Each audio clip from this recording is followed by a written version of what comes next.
Aujourd'hui, je fais un grand classique de Suisse, le Mont Pilatus. Ça, c'est le train à crémaillère qui emmène jusqu'au sommet. Mais moi, j'ai décidé d'y aller à pied.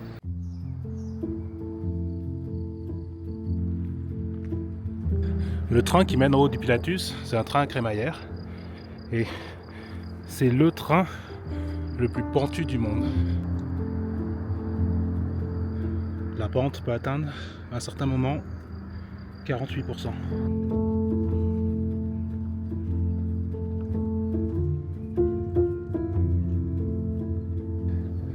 La randonnée du Pilatus, elle est assez courte, 7-8 km. Et on pourrait se dire, ah bah c'est facile, mais non, parce qu'elle a un dénivelé de 1,7 km.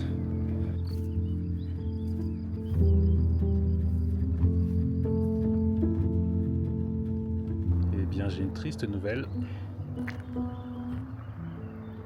Je ne pourrai pas aller au sommet parce que le chemin est fermé pour cause d'éboulement. Bon, apparemment, il y a un autre chemin. Ça fait un détour de 6-7 km à l'aller.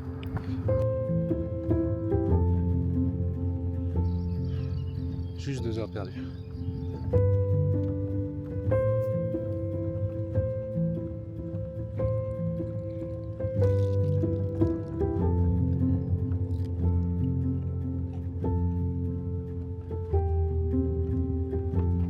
Ça fait 3-4 heures que je marche. J'ai envie de faire une pause, mais je me pose une question. Est-ce que je fais une pause sur ce petit banc tout mignon là, ou est-ce que je charbonne jusqu'à là-haut?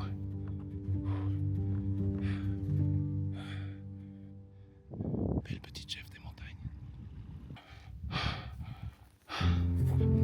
C'est toujours mieux de faire la pause en haut. Oh mon Dieu.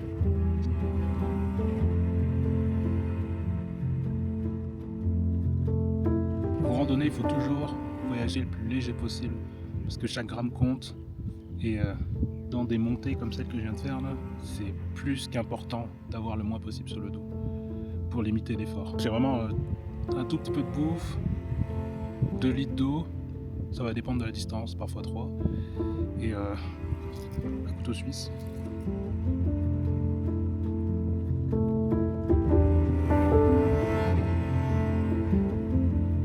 On doit faire le chemin de crête et d'ici 45 minutes on y est.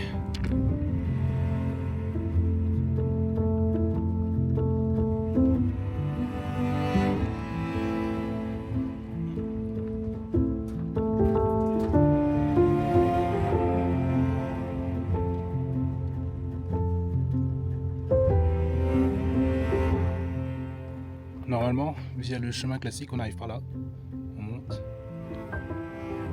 Ensuite, on termine avec cette montée qui tabasse.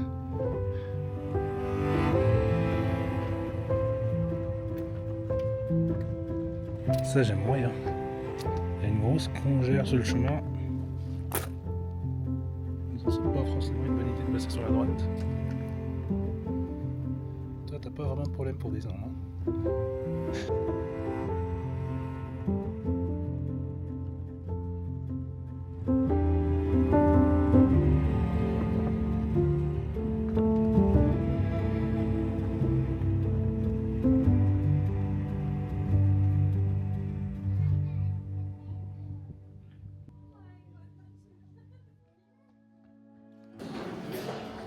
Bon, malheureusement, je ne peux pas redescendre en train parce qu'il est fermé.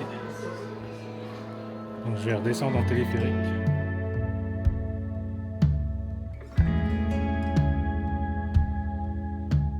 Bon, c'était une sacrée journée. J'aurais dû faire 8 km et 1700 mètres de dénivelé. J'ai fait environ 16-17 km et 1800 mètres de dénivelé. Le seul point négatif, je dirais, c'est la redescente. J'ai été obligé de prendre le cable car, puis après le train, et bref, ça m'a coûté 45 francs suisses, je pense. Alors qu'à la base, j'avais prévu de redescendre à pied. Et voilà, après 1h30 de transport de retour à la case départ.